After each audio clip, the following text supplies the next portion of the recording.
대적을 이기는 힘, 하나님의 행하심을 믿는 자라는 말씀의 제목으로 함께 말씀 나누겠습니다. 대적들을 이기는 힘, 하나님의 행하심을 믿는 자.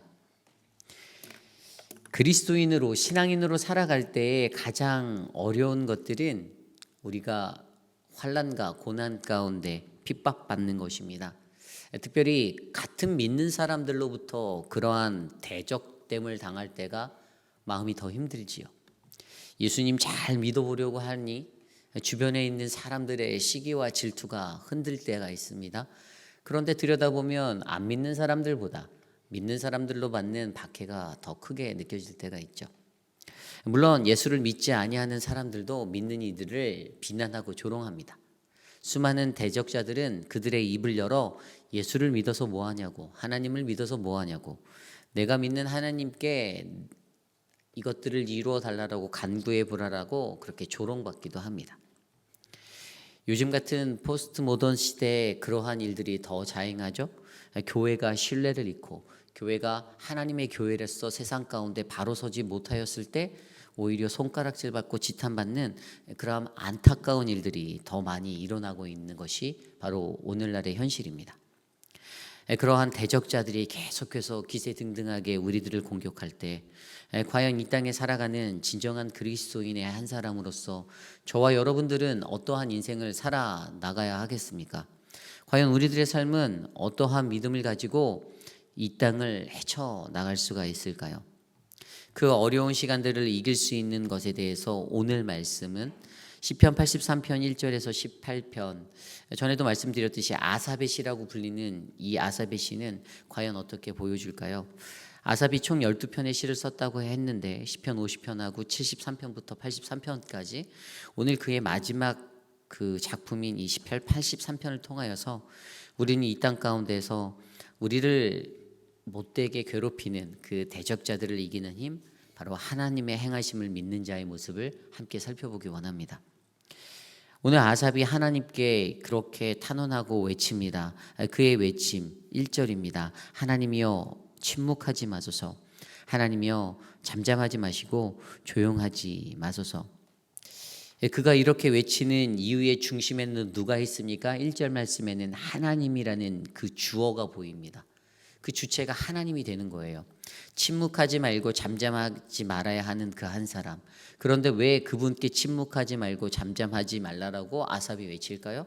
그것은 아삽의 신앙의 기준 가운데 하나님이 우리에게 닥쳐 있는 어려운 현실들을 타개할 수 있는 해결책이 바로 하나님이시다라는 확고한 신뢰와 믿음이 있었기 때문입니다. 그래서 그것을 하나님께 간구하는 겁니다. 하나님이여. 저는 오늘 이 1절에 하나님이여라는 이 부르짖음이 저와 여러분 우리들의 일상의 외침이 되길 원합니다. 우리도 힘들고 어려운 일 당할 때 우리는 누굴 찾습니까? 서방님이여라고 찾습니까? 아니죠. 하나님이여라고 찾으셔야 합니다. 하나님이여. 이 하나님을 향한 그 믿음의 신뢰가 하나님 나의 이 삶을 나를 이 어려운 환난 가운데서 건져 주십시오라는 믿음의 기도가 되기를 원합니다. 2절을 계속 볼까요? 2절에 이렇게 나와 있습니다. 무릇 주의 원수들이 떠들며 주를 미워하는 자들이 머리를 들었나이다. 무슨 의미죠? 이것은 하나님을 대적하는 사람들, 그렇기 때문에 그 이유로 말미암아 하나님께서 침묵하면 안 되고 하나님께서 잠잠히 계시면 안 된다는 겁니다. 이 무릇이라는 단어를 그 히브리어 원어로 살펴볼 때 이것의 원래 뜻은 왜냐하면이라는 의미예요. 그래서 1절 말씀과 2절 말씀을 이어볼 때는 하나님이 침묵하지 말고 잠잠하지 말아야 되는 그 이유, 왜냐하면 지금 주님의 원수들이 떠들고 주를 미워하는 자들이 머리를 들었습니다. 하나님을 적대시하는 대적들이 일어나고 있기 때문에 하나님 가만히 계시면 안 된다라고 아삽은 하나님께 탄원하는 겁니다. 그것을 말해주고 있습니다. 그리고 3절 말씀을 보면 그들이 주의 백성들을 치려하여 간궤를 꾀하며 주께서 숨기신 자를 치려고 서로 의논하여 4절에 말하기를 가서 그들을 멸하여 다시 나라가 되지 못하게 하여 이스라엘의 이름으로 다시는 기억되지 못하게 하자 하나이다. 아멘. 여기서 드러나는 것이 무엇이죠? 대적자들이 어떻게 행한다고 합니까? 대적자들이 하나님의 백성 이스라엘을 다시는 서지도 못하게 만들려고 한다고 합니다. 이것은 하나님의 사람들, 하나님의 이스라엘 자체, 하나님을 온전히 믿는 사람들을 아예 뿌리를 뽑아내려는 것이에요. 저는 이것을 생각할 때 일제 시대에 그들이 썼던 민족 말살 정책이 생각났습니다.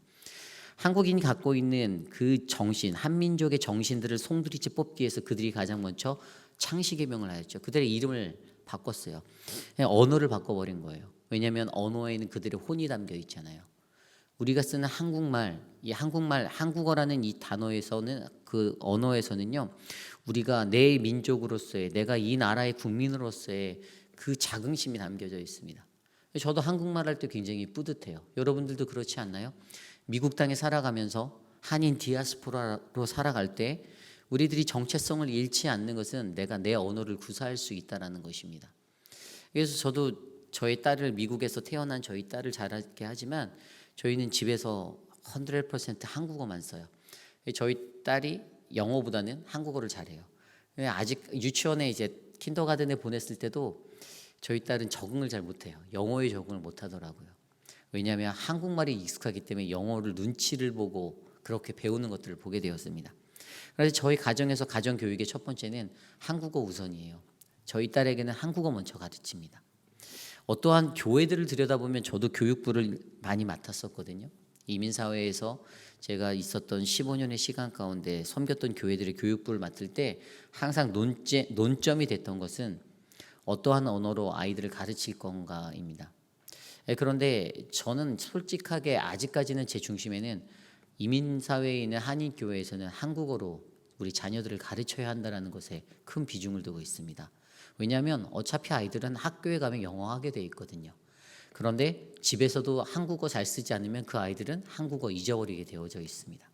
그렇기 때문에 교회에서라도 한국어로 하나님 말씀 가르치고 그 말씀을 듣게 해야 된다는 것이 교육부를 향한 제 비중이에요.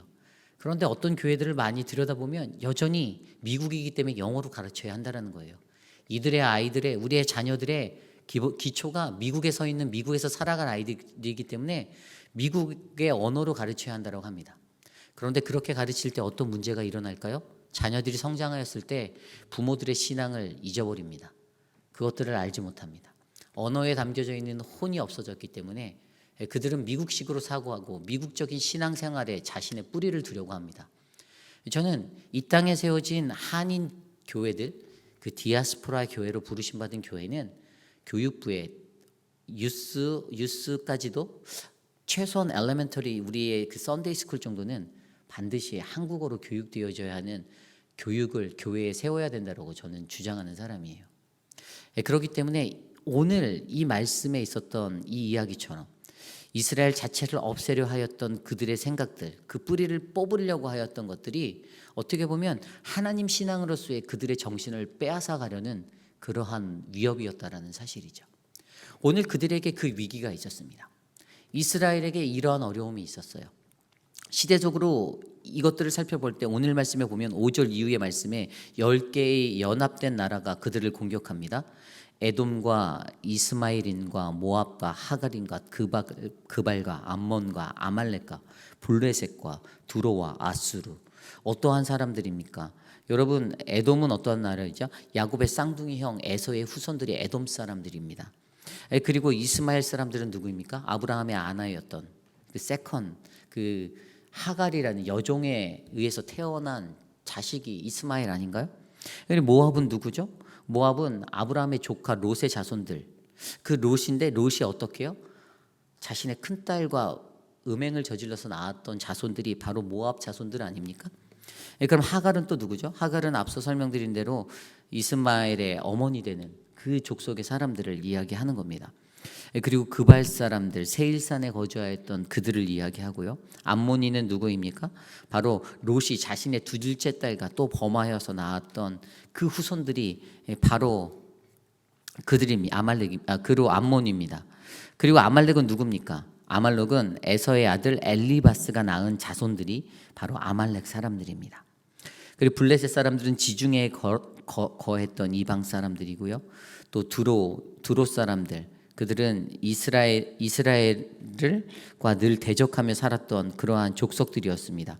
아수르는 누굽니까? 그 당시 그 땅의 가장 큰 최대 강국의 제국으로서의 나라가 바로 아수르였습니다. 그런데 이 10개 나라가 연합해서 어떻게 해요? 이스라엘을 공격한다고 합니다. 이스라엘의 신앙을 뿌리 뽑으려 합니다.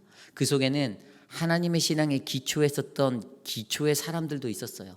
그렇게 섞였던 혼혈로서 번져나간 족속들, 이방인 된 자들이 있었습니다. 너무나도 안타까운 사실이에요. 그러한 그들이 이스라엘의 정통성, 하나님의 신앙의 사람들을 흔들려고 합니다. 하나님 잘 믿고 살아가려고 하는 하나님의 백성, 선민이라 부름받는 사람들을 뒤흔들어 버립니다. 그들을 세상에서 뿌리 뽑아내려고 합니다. 이러한 어려움들이 그들에게 있었습니다. 역사적으로 신학자들이요, 이 10개 나라가 이스라엘 공격했던 때가 어딘지를 찾으려고 했니 못 찾았어요. 왜냐하면 실질적으로 10개 나라가 연합해서 이스라엘을 대적한 것은 성경에 기록이 없어요. 다만 신학자들이 유추하는 것은 암몬과 역대하 20장에 나와 있는 이야기인데요. 암몬과 그 4개의 나라가 연합해서 이스라엘을 공격했던 때가 있습니다. 다윗 왕 때도 아니고 솔로몬 왕 때도 아니고 남유다의 4번째 왕이었던 여호사밧이 왕일 때 이러한 일들이 그들에게 있었습니다. 그래서 그들이 어떻게 됐을까요? 그때 역대하 20장에 나온 이야기를 보면 그들이 사방을 에워싸고 공격하는데 그때 여호사밧이 하나님께 기도하며 나아갔습니다. 좀 더 정확하게 오늘 주신 말씀의 이야기가 성경 속에서 10개 나라가 공격하는 것과 매치되지가 않아도 오늘 우리에게 보여주는 것은 세상의 수많은 대적들로 하여금 믿는 자든 믿지 않냐 하는 자든 하나님을 잠깐 믿었던 사람들이든 믿지 않았던 사람들이든 하나님을 믿고 온전히 살아가려는 사람들을 공격하는 그 공격이 우리 주변에도 있을 수 있다는 것을 알려주고 있습니다. 그것을 통해서 어떻게 됩니까? 내 신앙의 뿌리가 흔들릴 수 있다는 거예요. 그들은 우리로 하여금 하나님의 신앙으로부터 그 뿌리를 뽑아내려고 합니다. 하나님의 사람으로서의 정체성을 잃어버리게 만들려고 합니다. 그런데 과연 그때 우리는 어떠한 모습으로 서야 될까요? 저는 그것의 가장 큰 첫 번째를 신뢰라는 것에 두었습니다. 무엇을 신뢰합니까? 그것은 바로 하나님을 향한, 하나님을 신뢰하는 그 믿음의 모습으로 우리가 서야 한다는 것이죠. 오늘 말씀 9절에 이렇게 나와 있습니다. 주는 미디안에게 행하신 것 같이 기손 시내에서 시스라와 야빈에게 행하신 것 같이 그들에게도 행하소서. 이 말씀 9절 말씀에 담겨져 있는 역사적 이야기는 2가지가 담겨져 있어요. 그것은 바로 사사기 7장에 나와 있었던 미디안에서 행하셨던 하나님, 기드온과 300용사의 이야기, 13만 5천 명의 대적들과 대항해서 싸워야 하는데 그들과 미디안 족속과 싸워야 하는데 자신에게 주어졌던 정예병은 300명, 하나님이 세워주신 그 사람들과 싸웠습니다. 그때 어떤 일들이 일어났습니까? 그 전쟁에서 승리하게 되었어요. 사람들은 불가능하다라고 평가할 수 있는 이야기였습니다. 어떻게 300명으로 13만 5천 명을 이길 수가 있냐라고 생각했습니다. 그런데 그 중심에는 하나님이 계셨습니다. 하나님이 행하셨습니다. 이것이 중요합니다. 그리고 그 뒤에 나와 있는 9절 후반의 이야기 속에서 시스라와 야빈에게 했던 것, 기손 시내에서 철병거 900대를 가지고 전투를 치르려고 하는 그들이 있었습니다. 그 시스라와 야빈이 그렇게 공격해 왔어요. 그 당시 철병거라고 하면 얼마나 무시무시한 무기였습니까?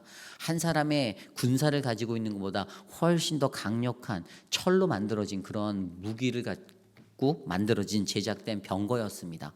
그러한 군사력을 가지고 그들이 쳐들어왔는데 그들과 대항해서 싸울 때, 그것에 맞서서 싸울 때 어떻게 해요? 사사였던 드보라를 그들에게 보내주셨죠. 드보라를 통해서 그가 바락과 함께 바락에게 명령하여서 스불론 자손과 납달리 자손 10,000명을 데리고 와서 나를 도와라. 그때 바락의 말이 드보라 당신이 나와 함께 가면 내가 하겠습니다. 그래서 그들이 그 전투에 나가서 승리를 하게 됩니다. 인간으로서 할 수 없는 이 모든 것들, 이것의 공통점은 하나님이 행하셨다는 겁니다. 사람의 손에 있는 것이 아니죠. 사람이 할 수 없는 것입니다. 오늘 아까 제가 말씀드린 이 역대하 20장에 나와 있던 4개 나라가 연합해서 이스라엘을 공격했다는 것, 모압과 암몬과 에돔 연합군, 그들이 연합으로 공격해 왔을 때 이것을 어떻게 타개했는지 아십니까? 이때도 여호사밧은 하나님 앞에 나아가 간구합니다. 기도합니다. 하나님께서 그것들을 이기게 하실 것, 하나님께서 우리를 도우실 것들에 대해서 간구하죠. 그때 그 기도를 어떻게 설명하냐면 20장 역대하 20장 3절 4절에 이렇게 기록하고 있습니다. 여호사밧이 두려워하여 여호와께 낯을 향하여 간구하고 온 유다 백성에게 금식하라 공포하매 유다 사람이 여호와께서 도우심을 구하게 하여 유다 모든 성읍에 모여와서 간구하였더라. 아멘. 하나님을 신뢰하는 것 가운데 가장 먼저 선행되는 것이 기도라는 사실이죠. 그냥 기도하지 않았습니다. 금식하며 기도했습니다. 나만 기도하지 않았습니다. 같이 기도했습니다. 그랬더니 그 연합군의 무시무시한 공격들, 분명히 기록되어 있잖아요. 여호사밧이 두려워하여 그의 두려움 가운데 선 것들에 대해 하나님이 해결하여 주십니다. 어떻게 해결하여 주실까요? 하나님이 그들에게 있었던 레위 사람 스가랴의 아들 아히시엘이라는 선지자를 통해서 여호사밧에게 응답하여 주시는데, 이 전쟁은 너희에게 속한 것이 아니라 하나님께 속한 것이다라는 그 유명한 말씀이 이곳에서 드러나게 되는 것이에요. 그 음성이 오늘 여호사밧에게 들려졌습니다.